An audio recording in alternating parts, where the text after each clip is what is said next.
ang swing 2 is, inani siya ha? Both crutches forward, followed by both legs level to the crutches.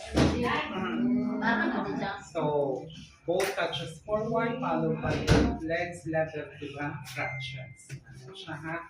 Ang swing 2. While ang swing through is both crutches forward, followed by both legs advance to the crutches. Mas mahaba. Both crutches forward, followed by both legs advance to the crutches. Recovery ni sa katong mga pangtanggalan na o katong mga simento sa both legs. And this one is called the auxiliary crutches. Moni ang auxiliary kanya kung ibang gamit, no?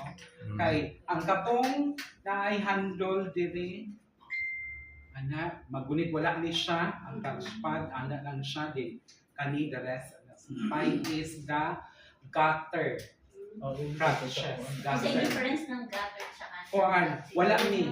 Wag sa gutter wala ni siya kung dili na i-handle na ay ibutang sa imong para sa convenience niya. para to siya sa kuan kanang mga pag-ulang gitauran og mga prosthetics. Isalay ra ang Ano siya? Tumoto ang gutter, no? Dayon na ako'y gitawag na for kanang ipangtaod lang sa tiil, mga dili siya gitawag na prosthetics. Pero mura siyang prosthetics. Ang itsura niya is moto ang hands-free crutches. No? So, muna ang hands-free. So, muna ang 3 types of crutches.